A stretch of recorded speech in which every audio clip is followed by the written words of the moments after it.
ನೀಲೇಶ್ವರಂದಲ್ಲಿ ತೆಯ್ಯಂ ಮರದ ಗುರಾಣಿಯಿಂದ ತಲೆಗೆ ಹೊಡೆದ ಪರಿಣಾಮ ಯುವಕನೊಬ್ಬ ಕುಸಿದು ಬಿದ್ದ ಘಟನೆ ನಡೆದಿದೆ.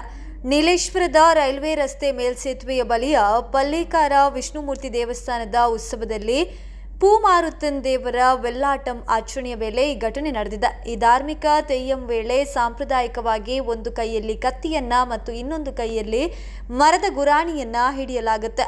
ಸಾಂಪ್ರದಾಯಿಕ ಆಚರಣೆಯ ಭಾಗವಾಗಿ ತೆಯ್ಯಂ ಕಲಾವಿದರು ದೇವಾಲಯಕ್ಕೆ ಸಂಬಂಧಿಸಿದ ಧಾರ್ಮಿಕ ಸಹಾಯಕರಾದ ವಲ್ಯಾಕರಗಳನ್ನ ಮತ್ತು ಕೆಲವೊಮ್ಮೆ ನೋಡುಗರನ್ನ ಗುರಾಣಿಯಿಂದ ಹೊಡೆಯುತ್ತಾರೆ ಎಂದು ತಿಳಿದು ಬಂದಿದೆ.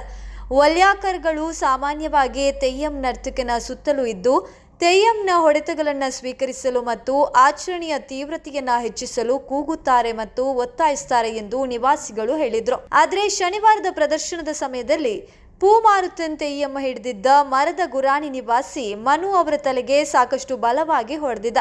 ಮನು ತಕ್ಷಣವೇ ಕುಸಿದು ಬಿದ್ದು ಪ್ರಜ್ಞೆ ಕಳೆದುಕೊಂಡಿದ್ದ.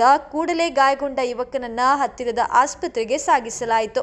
ಅಲ್ಲಿ ಅವನಿಗೆ ಪ್ರಥಮ ಚಿಕಿತ್ಸೆಯನ್ನ ಕೂಡ ನೀಡಲಾಯಿತು. ನಂತರ ಅವನಿಗೆ ಯಾವುದೇ ಗಂಭೀರ ಗಾಯಗಳಾಗಿಲ್ಲ ಎಂದು ವೈದ್ಯರು ದೃಢಪಡಿಸಿದ್ರು.